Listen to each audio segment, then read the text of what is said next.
Hello everybody, welcome back to Doing Bart Things, and I'm a little bit late for getting another video out. It's been super busy, trying to sell a house, buy a house, all the things, so that way I've actually got a room to where maybe it's not as, low rent of production. Like, as you see, I'm coming once again from the old kitchen. So, what have I got? Well, looks like AMD is getting ready to release FSR3. FSR3 is shaping up to be kind of what we needed it to be. There's going to be some compatibility going back to the Radeon RX 5700 series, the RTX 20 series. That's 2000 series basically. That's pretty cool. Like, I find it really interesting that basically AMD is supporting old Nvidia GPUs that Nvidia doesn't want to bother giving DLSS 3 to. So it's looking pretty good. Now I'm going to also cover a little bit on the new GPUs that AMD's coming out with. But initial reports show pretty good, at least now take this a little bit with a grain of salt. Like, this is AMD talking about how good it is. So you know how that goes. But it should be good. Like, legitimately, you're going to see with their frame generation the same kind of gains you're going to see with DLSS and frame generation. I don't know that I'm just that big of a fan of frame generation in the first place, mainly because I believe it likely introduces some lag. I've not messed with it that much myself, but I'm thinking any time that you're generating a frame, quote unquote, and inserting that into the frames, it's going to cause latency. Now, they've got a thing called like anti-lag plus, and they've got all sorts of little technologies there that I think are supposed to kind of help out with all that. I'll be really interested to see when this comes out, like some folks look at it and review it. I'm already kind of the mind, from what you get just from a sheer raster performance, your basic rendering, that I probably would, if I was not going to go with, say, myself, like a 4090, more than likely I would recommend an Nvidia, an AMD GPU, just because Nvidia's stuff is so overpriced for where it's at when it comes to that, when it comes to just regular performance. And this kind of puts it on the, literally, unless you're going to buy a 4090 because it's just the biggest, baddest, most expensive thing out there, this will eliminate the software suite as being kind of the issue, really. I think this will get much more widely adopted because it's much more open. It's not limited to specifically the latest GPUs out there. FSR2 was pretty widely adopted. I think FSR3 will be as well. More so, I think, because it offers the same performance gains, and I think it'll actually be put into games. There will be games that, like, you'll just hit a drop down and go, yeah, give me this, give me FSR3, and you'll be able to do it on your, like, I'll be able to do it on my 3080, for example. So really, it's coming. It looks like to be what we thought it was. The biggest, I would say, negative, honestly, for me, is just the fact that it's not coming soon enough. I wish they would have had this queued up and more ready. I hope that further iterations of their software, that they're ready to go faster, because this is what they needed. This is the thing that will actually stimulate competitiveness in the market from Nvidia. Although I don't know if Nvidia honestly cares that much about the gamers market right now with AI taking off, but we'll have to see. So that's it. So that's coming soon. It'll be fall, it looks like. And the other thing that's coming in fall, I'm hoping early September, honestly, are the RX 7700 XT and 7800 XT. The prices will be $449, and this is $489 here. I think they meant $499. This is supposed to be 500 bucks, I think here. I don't know, they put Guru 3D put that in the title, but if you look down here, you can see $499. So I think that's what it's going to cost. All right, what do they do with these GPUs? Well, if you look here, these are really cut down from the 7900 XT.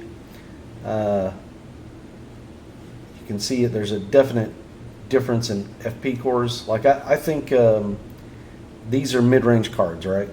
Mid-range cards solidly, but the price to performance, not horrible. I don't think. I suspect these will perform. These are going to outperform the Nvidia competition 1-to-1. I mean, even with no FSR3 coming out, the 7800 XT, yeah, it's going to straight it's going to straight put the wood to like a 4060, for example. I think it actually beats a 4070 in most things, and so if you're looking in that a little bit more affordable price range, $500 video card is not that cheap, but if you're looking in that range of price for your budget, this is going to end up being a really competitive option. Not so much for the 7700 XT. They've got a really weird price point here at $449. I think this should have been 400 bucks. So I get it. They're thinking, well, we're just going to charge this. I think it was Moore's Law is Dead explained it that basically because this is kind of in its own little slot in performance right now. I mean, the 4060 Ti, just that's what it competes with. It's already cheaper than a 4060 Ti, I think. Yeah, I would have to go look it up, but it's gonna. I mean, a 4060 Ti has no chance against this. With its 8 gig buffer, with its 128-bit bus. I think it's 128-bit, if memory serves. Yeah, like it's gonna. The 7700 XT is gonna win. So I don't think. Yeah, it just doesn't. It's just these two cards are definitely the competition, price-wise, that they're facing from Nvidia. They're gonna win. I think that Nvidia is gonna have to drop prices, which is surprising. They're not going to do it like from an MSRP standpoint. What they're going to do is probably backdoor, kind of tell the partners, you know, like, hey, we're going to only charge you this much, you know, and so that way they can kind of keep the MSRP up there, but maybe lower on some of the more affordable models. But yeah, I think the 7700 XT is going to win. I don't think this price unto itself is good, but I think it's a fair price if you compare it against the competition. But I do think it's not going to sell as well as they want, and they're going to have to again drop this price probably closer to 400. I would say, if I were them, I would have priced this at like 425 or 420. Is what I probably would have done. Then again, I'm not in charge of everything, so all in all, I thought they were going to go 559 or maybe even 600 with this card, and that was going to be a disaster because, like, they needed to go and get aggressive with pricing. This is priced to take market share. That is good. That is what you want. This is borderline, maybe not. And even though the, like, 7900 XT here, it shows 900 bucks. This price has slided down so far, it's like it's 750. You can go find, if you look hard, you can probably find this card for 750 bucks. One of the lower end models. And the XTX you can find for around 950, I think. 900, like it hasn't dropped as far on some of the lower end models. but it's also a little bit more popular card. So there's that. But like I said, I do think these are not going to be bad cards. I think for most use case scenarios, this is probably going to be like the perfect mid-range gamer card for this generation that you go, okay, I'll just buy this. It's not going to be much faster than a 6800 XT, but it's actually starting at a lower price than the 6800 XT was. And it's a little faster, I think. I think it will be. We still have to wait for some reviews. Guys, don't completely trust the AMD canned reviews. Like, wait for some actual reviews to come out, and then you make a decision.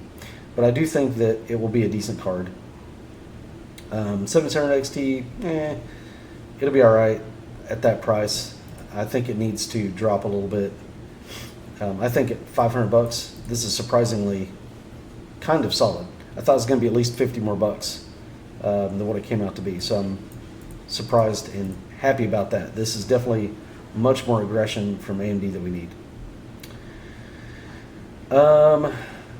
FSR3 obviously like is coming, HyperX. So I think honestly good things from AMD on the horizon. We need some reviews of these cards. Did they say release date anywhere in here?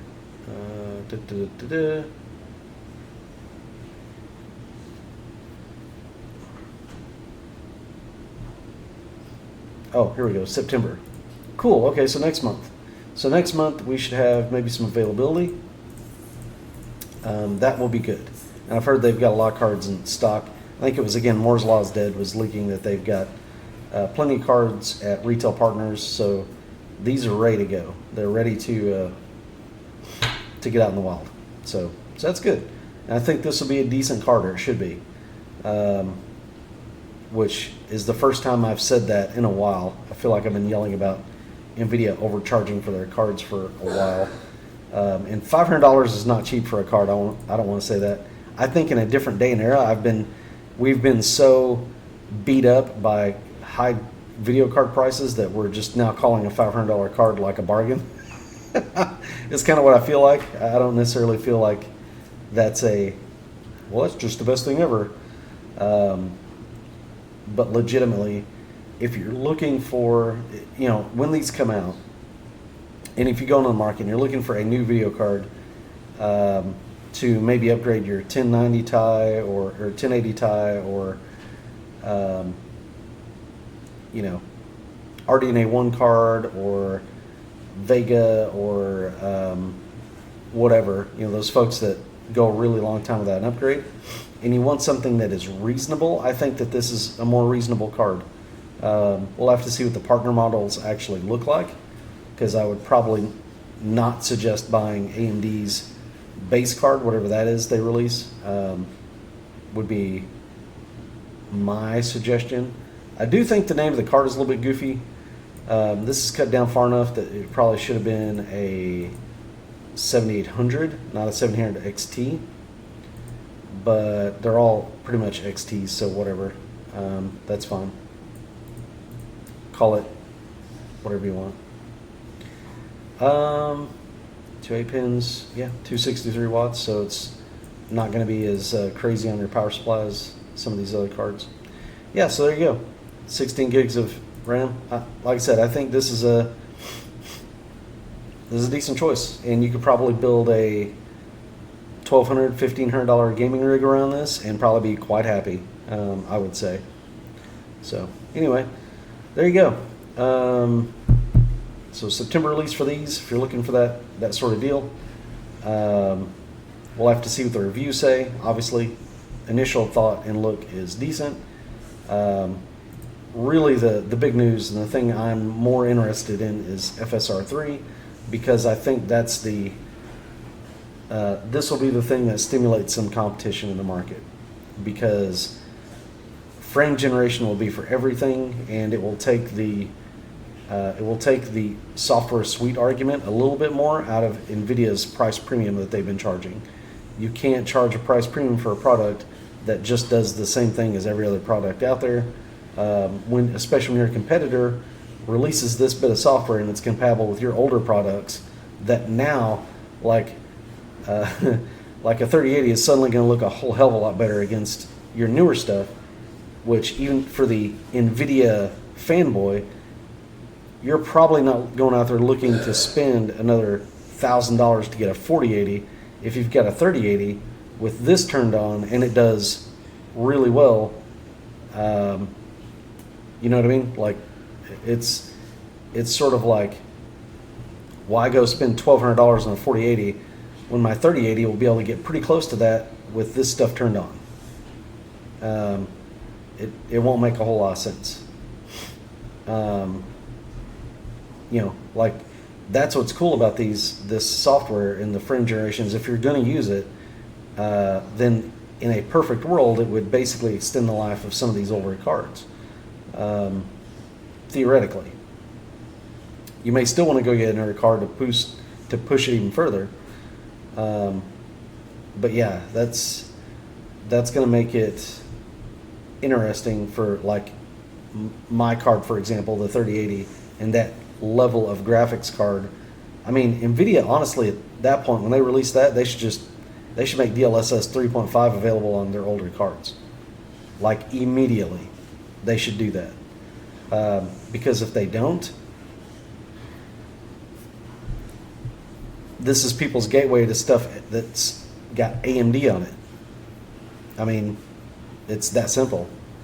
It doesn't make any sense why.